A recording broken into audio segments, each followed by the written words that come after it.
The invention of nuclear weapons ranks as one of the key developments in human history. For the first time, all-out warfare risked not only the destruction of civilization, but the radioactive poisoning of the planet itself. America's attacks against the Japanese cities of Hiroshima and Nagasaki in August 1945 demonstrated that the catastrophic effects of even a small atomic bomb were horrific in the extreme. After the atomic bomb blast that virtually erased this city of 340,000 people from the earth, as far as the eye can see stretch scenes of desolation and ruin. 4 square miles leveled by one bomb. Fearing widespread destruction in the days ahead, and shocked by the simultaneous invasion of its territory by the Soviet Union, the Japanese government quickly surrendered, thereby ending World War II. Less than a year later, the U.S. military detonated 2 more atomic bombs during Operation Crossroads, conducted at the newly created Pacific Proving Grounds. By then, the Soviets, once allies of the U.S., were considered a threat to the Western democracies in the post-war world. President Harry Truman and his advisors concluded that America's possession of large numbers of atomic weapons would keep the Russian communists in check, and authorized crash programs devoted to ongoing testing and mass production. On August 29, 1949, the Soviet Union detonated its own atomic bomb, much sooner than expected. The nuclear arms race had begun in earnest. To make matters worse, by the early 1950s, the newly invented hydrogen bombs, some of them 1,000 times more powerful than atomic weapons, began to be tested in remote areas of the planet by the new nuclear superpowers and their allies. Mankind's future never looked bleaker. Intriguingly, this grim state of affairs led to a still unexplained mystery. As difficult as this will be for some people to accept, evidence uncovered by researchers confirms that technologically advanced observers, whose identity and intentions remain unknown, began to monitor the nuclear standoff, almost from the start. Declassified U.S. government documents reveal that as early as December 1948, incursions by mysterious aerial objects, later referred to as UFOs, began to occur at American nuclear laboratories, bomb storage depots, weapons test areas, and, as time went on, intercontinental ballistic missile sites. Particularly dramatic are the incidents now being openly discussed by former U.S. Air Force ICBM launch officers who were stationed at various Strategic Air Command bases in the 1960s and 70s. According to these highly credible witnesses, on some occasions, as the UFOs briefly hovered over their launch facilities, the nuclear missiles inexplicably malfunctioned. The officers had been on alert in their underground launch control capsules when they received telephone calls from their security guards at ground level, saying that they were observing one or more unidentified, disc-shaped craft maneuvering in the sky. Seconds later, as many as 10 ICBMs suddenly shut down, according to warning lights on the officers' missile readiness consoles, meaning that they could not have been launched if the President of the United States had, at that moment, ordered a nuclear attack on America's adversaries. These witnesses say that their superiors ordered them to keep quiet about the incidents, and in some cases required them to sign non-disclosure statements which stipulated severe legal penalties for anyone who violated secrecy. As a result of the harsh security measures imposed upon them, many of these Air Force veterans waited decades before discussing the nearly unbelievable and highly disturbing incidents they had observed. Nevertheless, a number of them have finally stepped forward to reveal the truth. On September 27, 2010, a leading UFO researcher, Robert Hastings, and a former Minuteman missile launch officer, Robert Salas, co-sponsored the UFOs and Nukes press conference in Washington, D.C., in an effort to bring the facts to the public. The event was widely covered by the media, not only in the United States, but around the world. CNN streamed it live, and other major news organizations published stories about it later the same day. Good afternoon, my name is Robert Salas. In 1967, I was a first lieutenant stationed at Malmstrom Air Force Base, Montana. I was a missile launch officer. Sometime in the evening hours on March 24th, I received a call from one of my topside guards, the flight security controller, stating that they had been observing strange lights in the sky making odd maneuvers. He called back about 5 minutes later. This time he was screaming into the phone saying they're looking at a red glowing object hovering just above our front gate. Our missiles began going into what's called a no-go condition or unlaunchable. Essentially they were disabled while this object was still hovering over our site. Back in 1967, I was officer in charge of the Communications Center at the 28th Air Division in Great Falls, Montana. In March of that particular year, I can clearly recall a message coming through my Communications Center which basically said that a UFO did in fact shut down several missile silos in Montana. Robert Hastings has devoted 40 years to seeking out and interviewing U.S. military veterans regarding their UFO experiences at missile sites and other nuclear weapons facilities. His book, UFOs and Nukes, contains the testimony of more than 100 of those individuals. Declassified U.S. government documents and witness testimony from former or retired U.S. military personnel confirm beyond any doubt the reality of ongoing UFO incursions at nuclear weapons sites. I was the Minuteman III Combat Crew Commander at F.E. Warren Air Force Base, Wyoming. In 1976, my deputy Bill and I were on alert. We contacted our FSC, our flight security controller, and asked him, is there something wrong? And he said right above him was a big white object that was cigar-shaped, 80 to 100 feet above him, 40 to 50 feet long. I said, okay, keep me abreast of what's happening. So we were talking for a while, stayed there for, I don't know, a minute and a half, and it slowly and very silently moved along the access road. When we came up the next morning, the FSC was in his chair in a fetal position, and we talked to him and tried to calm him down. We couldn't calm him down, oddly enough. We were called in by the squadron commander again, and he took whatever notes my deputy made, tore them up. So this didn't happen, it's top secret, and made us sign something. Significantly, dramatic UFO incidents were also occurring at nuclear missile facilities in the former Soviet Union, including cases where the weapons suddenly malfunctioned. Documents obtained in Russia by Western journalists in the 1990s, as well as on-the-record statements by Soviet Army veterans, summarize the unsettling events in great detail.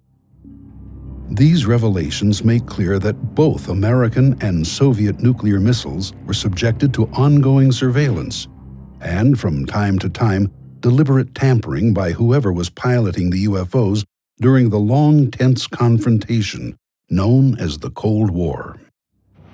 Had that anxious standoff between capitalism and communism suddenly become a hot nuclear war, hundreds of millions of people would have been killed outright, and a great many more, perhaps 1 to 2 billion worldwide, would have died over time, the result of radiation illness, exposure, and mass starvation.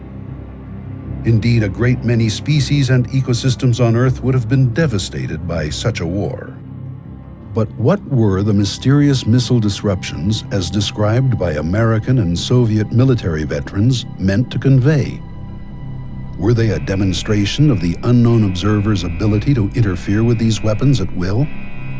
If so, Would they have openly intervened to try to prevent a nuclear exchange from occurring if hostilities seemed imminent? To state the obvious, the answers to these questions remain elusive, even now.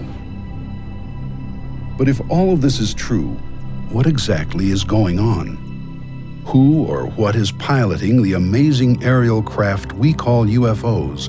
And why do they seemingly have an intense interest in monitoring and sometimes disrupting our nuclear weapons systems? A brief review of the evidence may provide a few clues.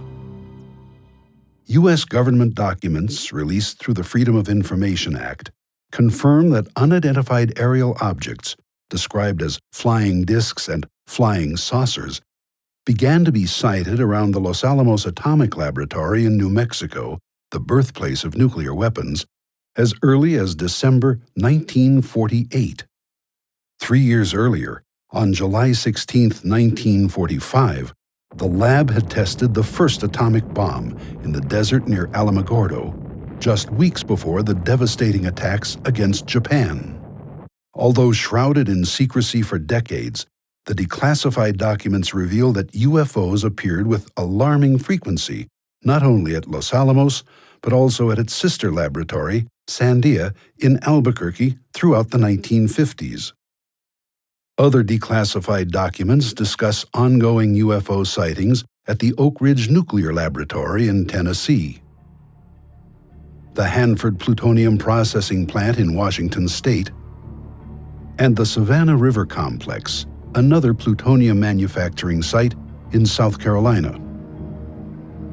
While the local and even national media occasionally published stories about these incidents, the vast majority of the American public had no idea that they were so frequent and widespread.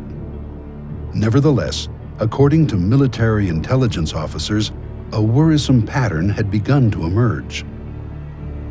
On July 1, 1952, Look magazine featured an article, Hunt for the Flying Saucer, about the Air Force's new UFO investigations group, Project Blue Book, and noted that its director, First Lieutenant Edward Ruppelt, had plotted 63 unexplained sightings on a map of the United States.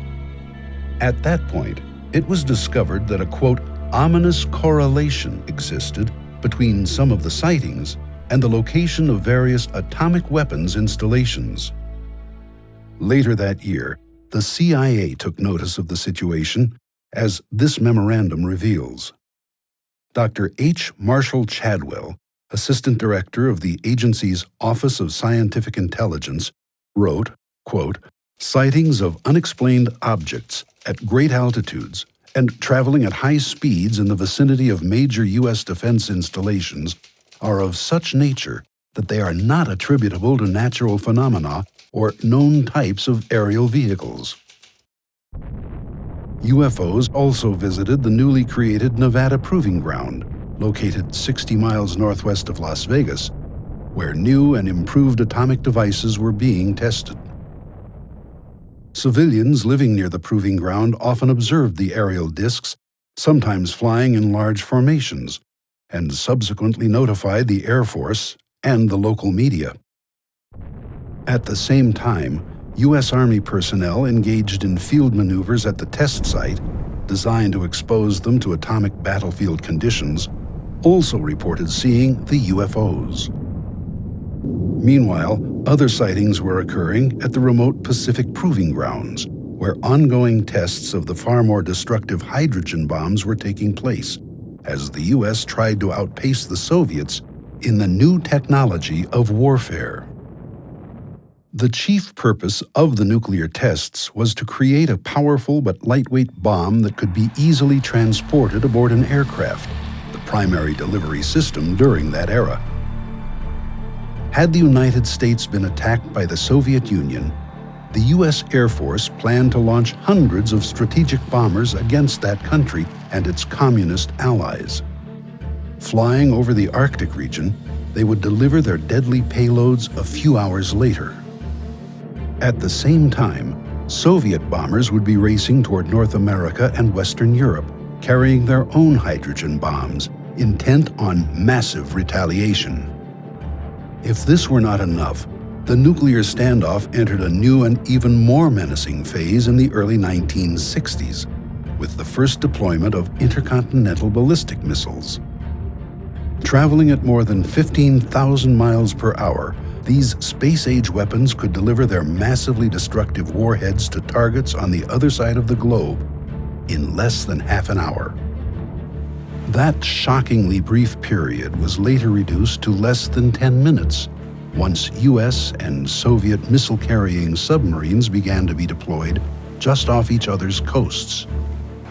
Nuclear Armageddon, if it came to pass, would burst upon the world with sudden savagery, against which there would be no possible defense. Perhaps predictably, declassified documents reveal that UFO sightings at nuclear missile launch facilities began to occur as early as 1962. My crew was on alert at Missile Complex 7. Major Gilbert, my crew commander, and I were manning the launch console. We got a call from the Site 6 crew commander saying that there's something hovering above his site. And he asked us to go topside and see what we could see. So Major Gilbert sent our 3 enlisted men to what we call the CAP, which was the topside of the Launch Control Center. They reported to us that they saw a light above Site 6 that rapidly accelerated and stopped instantly above the area where Site 8 was located and went back and forth. It was instant go, instant stop. That object did things that no airplane, helicopter, or any other system that we had in existence could do. It had to be not of this earth. Air Force security personnel guarding these sensitive sites reported seeing unknown aerial objects, usually described as disc-shaped, maneuvering at low altitude and sometimes even hovering over launch silos and launch control facilities at every ICBM base in the United States. Often, the UFOs were tracked on radar, performing maneuvers vastly beyond the capability of any man-made aircraft. Experienced radar personnel were stunned as the objects flew thousands of miles per hour, made sharp-angled turns, and instantly stopped in midair. The mysterious intruders were frequently chased by Air Force interceptors, which had been scrambled to protect the missiles from possible sabotage. So far as is known, the UFOs always escaped unscathed, usually by vastly increasing their speed and leaving the fighters far behind. Baffled military officials had to deal with these unexplained and alarming incidents on an ongoing basis, while trying their best to keep the facts from leaking out to their fellow Americans, many of whom believed the UFO phenomenon to be a nonsensical subject having no basis in reality. This skeptical attitude was actively fostered by the government's own policy of ridicule and denial, as implemented by members of Project Blue Book, who routinely dismissed credible, bona fide UFO sightings as the misidentifications of natural phenomena or man-made aircraft. Over time, this practice led to a widespread public backlash against the U.S. government and its weak and sometimes ridiculous explanations for the sightings. Meanwhile, behind the scenes, UFOs began to appear at missile test ranges, often during launches designed to improve the performance and reliability of America's ICBMs and the deadly warheads they carried. Occasionally, those aboard the UFOs did more than watch the tests. While the exact date remains uncertain, sometime in the fall of 1964, an incident occurred at Vandenberg Air Force Base, California, which has come to be the best-known, most astonishing example of deliberate UFO interference with our nuclear weapons systems. Although the case is still classified top secret, a former Air Force officer, Dr. Robert Jacobs, has openly discussed it. At the time, Lieutenant Jacobs, who was assigned to the 1369th Photographic Squadron and held the title Officer in Charge of Photo Instrumentation, was tasked with filming missile launches from a remote mountaintop site on California's Big Sur coastline, using a powerful telescopic camera. The ascending ICBMs would initially fill the camera frame, permitting a detailed view of engine performance, staging, and other aspects of a given launch as they raced out over the Pacific Ocean. Following one such test launch, Lieutenant Jacobs was unexpectedly told to report to the office of Major Florenz Mansmann, a photographic analyst assigned to Vandenberg's Office of the Chief Scientist, 1st Strategic Aerospace Division. Upon arriving, he noticed two mysterious men in gray suits, who he later learned were CIA officers. A motion picture projector had been set up, and without explanation, Major Mansmann turned it on, telling Jacobs, "Watch this." Jacobs, later a university professor, describes what happened next. On the screen was the film we had shot. The nose cones separate. The chaff flew out in front of it. We saw this as obviously reflections of light rippling like that. And then we saw the dummy warhead flying along. It's going between 6,000 and 8,000 miles an hour at that point, and it's on the fringe of space. And suddenly, into that frame, an object flew in, chasing the chaff, the warhead, and so on, at the same speed. And in polar orbit, it fired a beam of light at the warhead. The beam of light struck that. The object flew up, shot another beam of light at the dummy warhead, went around, shot another beam of light at it, went down, shot a beam of light, and then flew out the same way it had come in. At which time, the dummy warhead fell out of the frame. The lights came on, and Major Mansmann said to me, "Were you guys screwing around up there?" And I said, "No, sir." And he said, "What was that?" And I said, "It looks like we got a UFO." And he said, "Lieutenant Jacobs, you are never to speak of this again. It never happened." Decades later, Dr. Mansmann, by then a researcher at Stanford University, informed Dr. Jacobs that after he had left the room, the two CIA officers quickly confiscated the film of the amazing incident, telling Mansmann that it was classified top secret. Mansmann also confirmed, in letters to various researchers, that before the film was whisked away, he had conducted an extensive frame-by-frame analysis of it using a magnifier, which revealed the UFO in great detail. He wrote, quote, "The shape was a classic disc. The center seemed to be a raised bubble. The entire lower saucer shape was glowing and seemed to be rotating slowly. At the point of beam release, the object turned like it was required to be in a position to fire from a platform. The assumption was, at that time, extraterrestrial." Responding to the retired major's revelations, Dr. Jacobs wrote, quote, "Those beams of light were a warning, a shot fired across the bow of our nuclear silliness ship." Then, on August 1st, 1965, a dramatic, large-scale UFO incursion took place at F.E. Warren Air Force Base in Wyoming, as this declassified report confirms. Dozens of sightings of disc-shaped craft cavorting at low altitude over Minuteman missile silos, known as launch facilities, were reported by the Air Force security personnel guarding them. Former launch officer Jay Earnshaw has discussed his involvement in one such incident that night. I was in command of Capsule Echo 1 at Warren Air Force Base.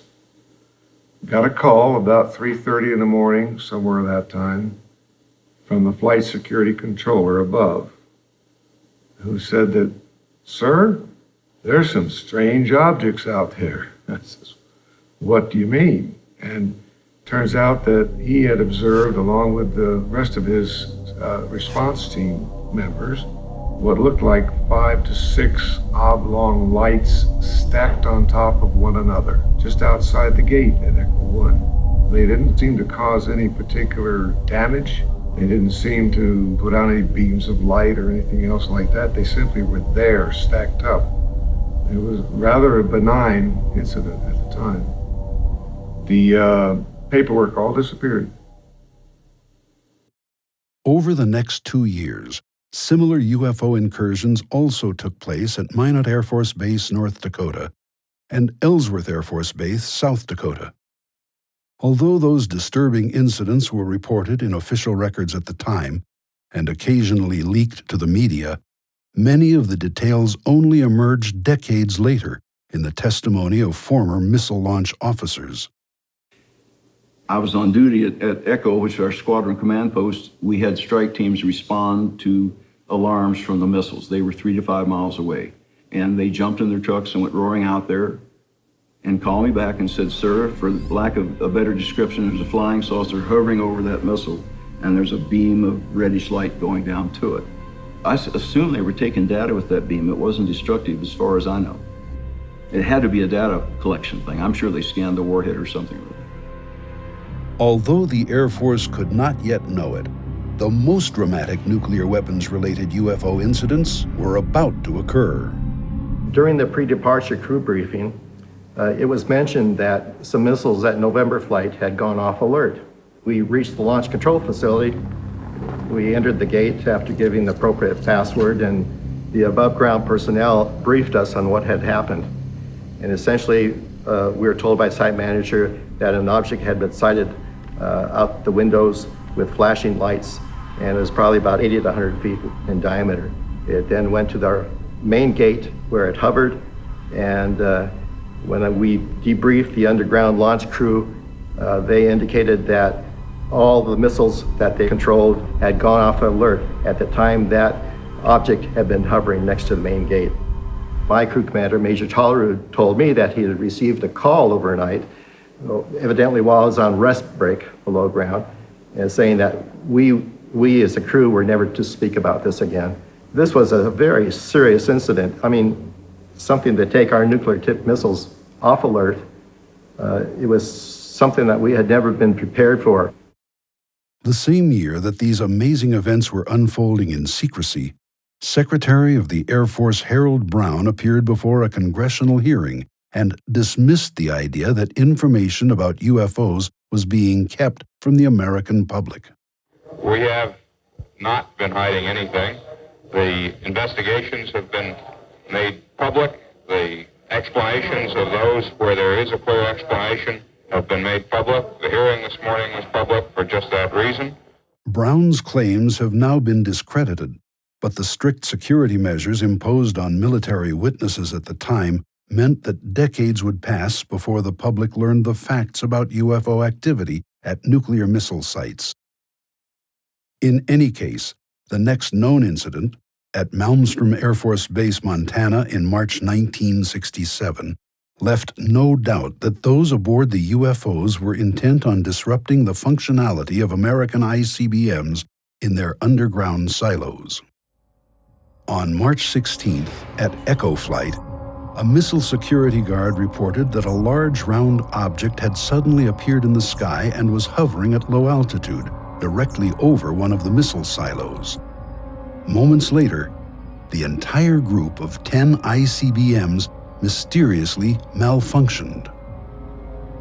This startling fact has been confirmed by one of the launch officers on alert that day, now retired Colonel Walter Fiegel, who spoke about the incident during a taped telephone conversation with Robert Hastings in 2008.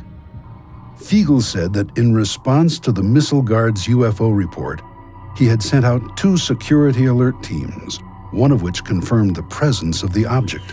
The strike team that went out, one of the 2, claimed that they saw something over the site. How did they describe that? He just said a large round object. Directly over the LF? Directly over the site. But Fiegel was not the only one to be told that a UFO was in the vicinity during the incident. Former Minuteman electromechanical technician Henry Barlow, who helped restart some of the stricken missiles, was informed that the mysterious aerial craft had actually caused the problem. Job Control called and said, we have a problem at Echo Flight, and 4 or 5 missiles, or 6 missiles, just shut down simultaneously. And we want you to go to the nearest site, penetrate the site, and see what's going on. So on our way to the site, they had called and said that the other 4 missiles had shut down, so that all of them are now shut down.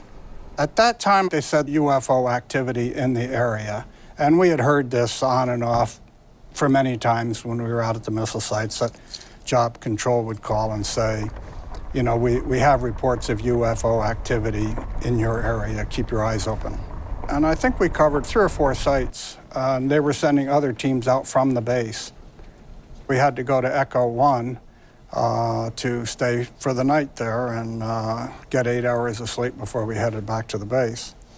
So when we got in there was hardly room to walk in there because there was so much brass, and we heard that there was a UFO spotted over Echo 2, which is the most northern site in the Echo flight. In 1997, missile engineer Robert Kaminsky, who headed the Boeing Company team tasked with investigating the missile shutdown incident at Echo Flight, wrote to researcher Jim Klotz, saying that no prosaic cause for the failures could be found. Importantly, the retired engineer also said he had been informed that a UFO was responsible for the missile malfunctions. But the excitement was not yet over. A second ICBM shutdown incident occurred 8 days later, on March 24, 1967, at Oscar Flight, according to former Minuteman missile launch officer Captain Robert Salas, who was on alert when it occurred. This was the event discussed by Salas at the September 2010 press conference in Washington, D.C. Salas's testimony has been confirmed by former Minuteman missile targeting officer Captain Robert Jameson, who helped retarget some of the Oscar Flight ICBMs. In March of 1967, I was on alert for dispatch. And that evening, I got a call from Job Control saying a missile going down in Oscar Flight, go out and restart it. So I had called my team together. We went down to the hangar. I was told that a UFO caused all 10 missiles in Oscar Flight to go down.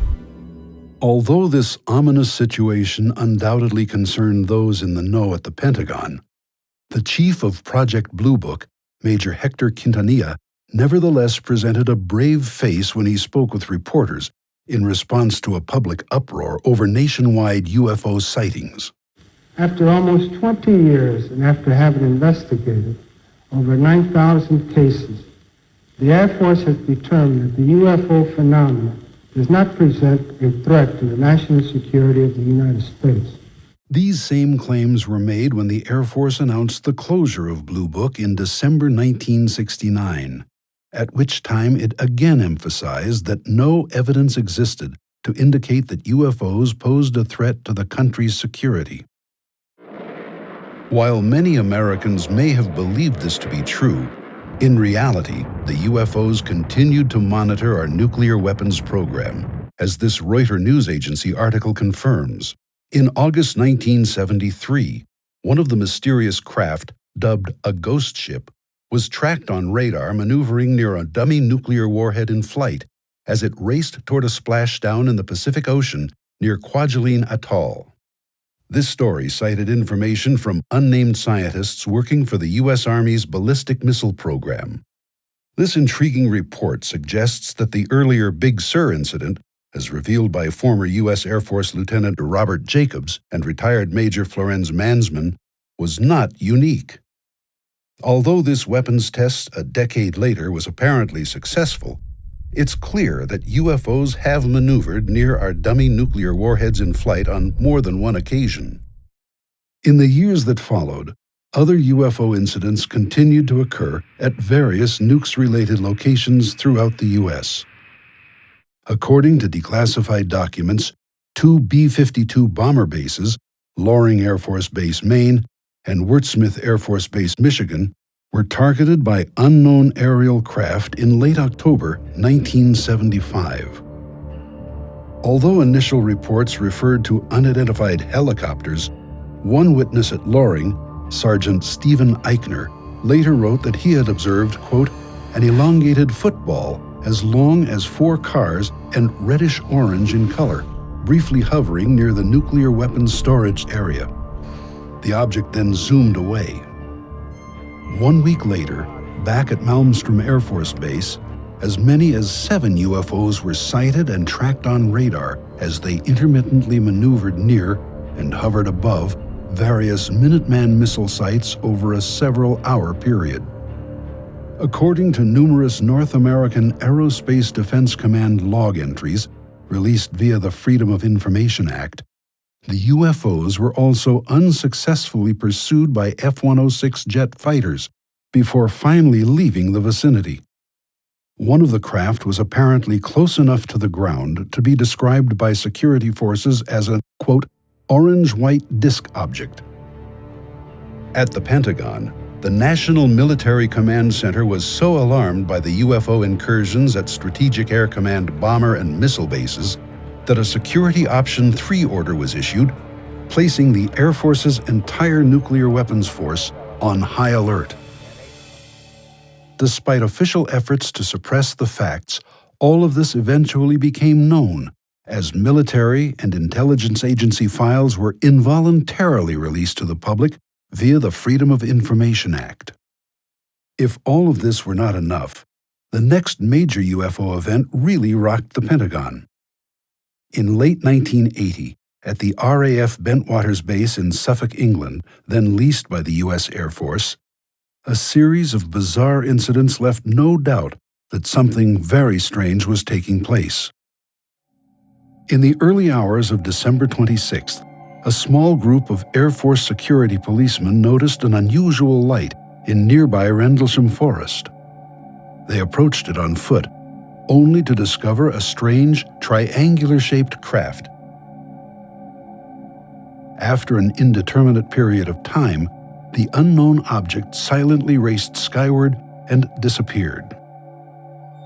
2 nights later, RAF Bentwaters Deputy Base Commander Lieutenant Colonel Charles Halt was informed that another mysterious light had suddenly appeared in the forest.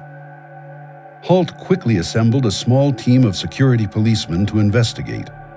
After some time, the men observed an object that looked like a large eyeball moving through the trees. At one point, material resembling molten metal was seen dripping from it. Suddenly, the object split into 5 smaller, disc-shaped craft, which silently scattered in all directions. A short time later, another disc raced toward Colonel Halt and his team, abruptly stopped above them, and directed a laser-like beam toward the ground very near their feet. After a few seconds, the beam clicked off, and the craft rapidly receded into the sky, moving in the direction of the RAF Bentwaters weapons storage area, which was at the time the largest American tactical nuclear bomb depot in Europe. As this was occurring, Colonel Halt began hearing excited radio chatter from security guards at the weapons facility, indicating that the UFO was sending down laser-like beams into or near the storage bunker complex. In 2007, Robert Hastings located and interviewed the 2 retired Air Force air traffic controllers who had been on duty at the Bentwaters Tower that week. Ike Barker and Jim Carey divulged for the first time they had actually tracked a bona fide UFO on radar the night that Colonel Halt was in the woods. I was just sitting there and I happened to see a dot come on the scope, and it just went like one dot at the beginning, then another dot, and it was gone. So the scope is 120 miles across. It was just phenomenal to me to see it go that fast. All of a sudden, here it come back across again. It went 1, 2, and then it made an immediate right-hand turn and came right towards the base. You know, I just said, that can't be one of ours. No jet at that speed can make an immediate right-hand turn. Just absolutely phenomenal. It's not like any radar target I've ever seen. When the sweep would hit the target, you would have the entire back of it would be like a solid line, traveling at an extremely high rate of speed. It passed over the control tower, and then it stopped. I've never seen anything in my life like the maneuverability that happened with this object. It was an orangish color, sort of popped into my mind at the time that somebody's flying a basketball out here. There were like lights around the center of it, but it wasn't like running lights or navigational lights. It was more like portholes, and then you were seeing the light from the inside coming out. It wasn't, flashing lights or anything, but it hovered momentarily, reversed its course, and went back out at a high rate of speed. Moreover, given the dramatic incident at the weapons storage area, when one of those UFOs reportedly directed laser-like beams down into the facility, it becomes clear that this case had a nuclear weapons connection. Significantly, another nukes-related incident in the former Soviet Union is nearly identical to Bentwaters. Government documents obtained by Western journalists after the collapse of the Soviet regime confirm numerous cases of UFO activity in that country during the Cold War era, including one at the Kapustin Yar military complex. On the night of July 28, 1989, a disc-shaped object with a dome was observed by dozens of Soviet Army personnel as it briefly hovered over the base's nuclear missile warhead depot. According to one KGB report, as the stunned witnesses watched, the UFO directed laser-like beams onto the roof of a building in which those weapons were kept before silently racing away. Another incident in the Soviet Union 7 years earlier was even more shocking. On October 4th, 1982, a huge flying disc apparently activated several nuclear missiles, which were then preparing to launch. According to the Soviet Ministry of Defense documents secured by American television investigative reporter George Knapp, the UFO appeared over an intermediate-range missile base near the Ukrainian town of Bielokorovish. At one point, down in the underground launch control capsule, several missiles suddenly went into countdown mode. Although no one had input the authorization codes, the missiles were preparing to launch. Then, after 15 terrifying seconds, the anomaly ceased and everything returned to normal operational status.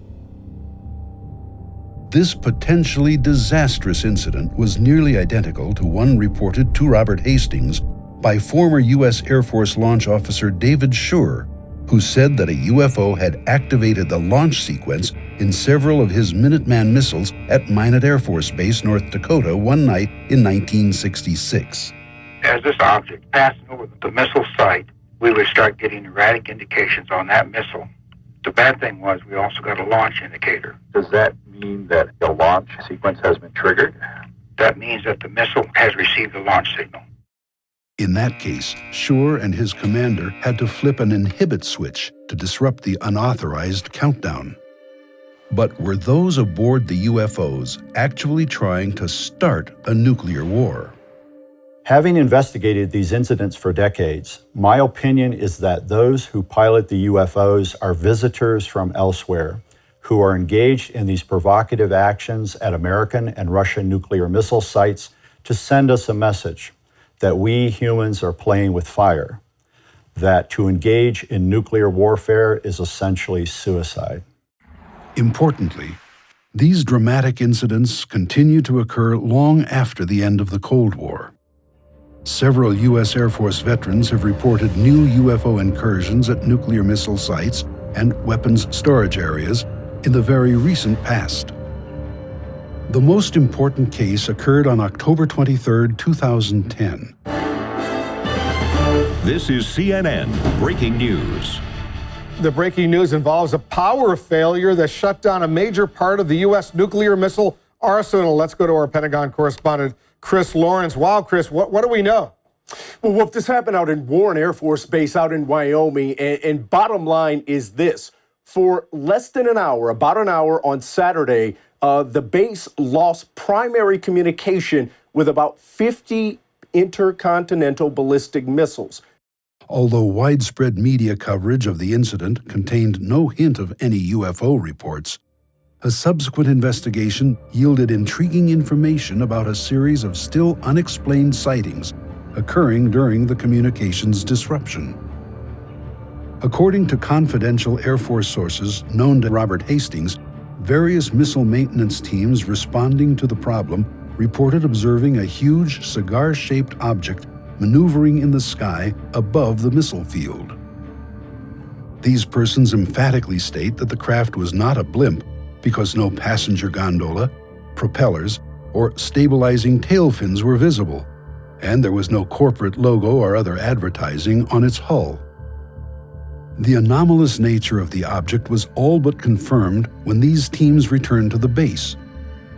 According to Hastings sources, the entire missile maintenance squadron was sternly admonished by its commander not to talk to journalists or researchers about, quote, the things they may or may not have seen in the sky.